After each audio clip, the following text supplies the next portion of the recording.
প্রায় ২৫০ বছর আগের কথা। তখন ব্রিটেনের সমস্ত জাহাজগুলো কলকাতার একটি ঘাটে এসে ভিড়ত।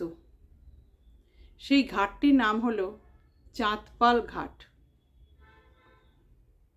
এটি একটি কলকাতার মূল বাণিজ্যের কেন্দ্র ছিল। যেখানে এখন প্রিন্সেপ ঘাটে আমাদের বিভিন্ন সুন্দর করে সাজানো একটি চিত্র আমরা দেখতে পাই, সেই জায়গাতে কিন্তু তখন বিভিন্ন জাহাজের ব্যাপারীরা তাদের বাণিজ্যিক সামগ্রী নিয়ে থাকতেন। মশলার বস্তা, খাবারের বস্তা এবং আরও বিভিন্ন পণ্য সেখানে রাখা থাকতো,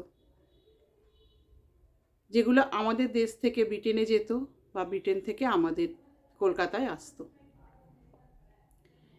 এই ঘাটটির নাম চাঁদপাল ঘাট কী করে হলো, তারও একটা ইতিহাস আছে। এখানে এক মুদির দোকান ছিল। এই জাহাজ ঘাটার পাশেই অনেক দোকান ছিল, তার মধ্যে একটি দোকান ছিল চন্দ্রনাথ পালের। এই মুদির দোকানটি তখন খুব বিখ্যাত ছিল। শোনা যায় যে যারা এই জাহাজের কারবারের সঙ্গে যুক্ত ছিল তারা আশেপাশের এলাকাতেই থাকতেন এবং ওখানকার খাবারের বিভিন্ন দোকান, বিভিন্ন মুদির দোকান থেকেই তারা বিভিন্ন খাবার সংগ্রহ করতেন। তার মধ্যে বিখ্যাত দোকানটিই ছিল চন্দ্রনাথ পালের। এই চন্দ্রনাথ পালের নাম অনুসারে এই ঘাটটির নাম হয় চাঁদপাল ঘাট। 1819 সালে এরকমই এক জাহাজে করে জেমস প্রিন্সেপ আমাদের কলকাতার এই চাঁদপাল ঘাটে পা রাখেন। তিনি এসেছিলেন টাকশালের ধাতু পরীক্ষক হিসেবে চাকরি নিয়ে। সেই চাকরি করতে করতে একটা দুঃসাহসিক কাজ করে ফেললেন তিনি। সম্রাট অশোকের শিলালিপির পাঠোদ্ধার করে ফেলেন এবং রাতারাতি জেমস প্রিন্সেপ বিখ্যাত হয়ে যায়। বুদ্ধিদীপ্ত চেহারা এবং সুমধুর বাণী কলকাতাবাসীর মন জয় করতে বেশি সময় লাগেনি তার। খুব একটা আদরের জায়গা তৈরি করে ফেলেছিলেন সমগ্র কলকাতাবাসীর মনে। এশিয়াটিক সোসাইটির সম্পাদক হিসেবেও তিনি নির্বাচিত হয়েছিলেন।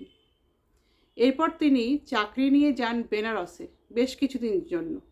তারপর আবার তিনি কলকাতাতেই ফিরে আসেন। 38 বছর বয়সে লিভারের অসুখ ধরা পড়ে, যার চিকিৎসার জন্য তিনি লন্ডনে ফেরত চলে যান এবং 40 বছর বয়সে তিনি মারা যান। আমাদের ছেড়ে জেমস প্রিন্সেপ এই অল্প বয়সেই চলে যান।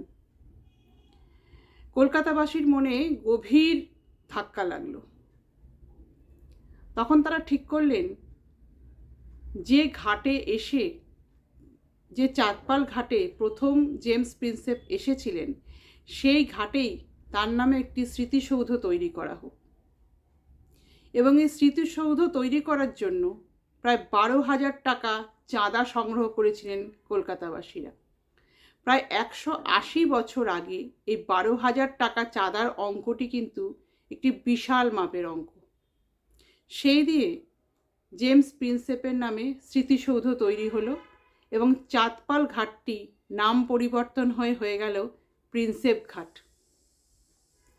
1854 সালের আগে পর্যন্ত এই ঘাটটিই কিন্তু ছিল বাণিজ্যের মূল কেন্দ্রবিন্দু। কিন্তু হাওড়া স্টেশন 1854 সালে যখন তৈরি হলো, তখন এই ঘাটের গুরুত্বটি কিছুটা কমে গেছিল। যাই হোক, জেমস প্রিন্সেপের নামে তৈরি এই প্রিন্সেপ ঘাট এখন আমাদের কাছে একটি খুব বড় দর্শনীয় স্থান এবং কলকাতার বাসীর মনের হৃদয়ের একটি খুব প্রিয় একটি জায়গা।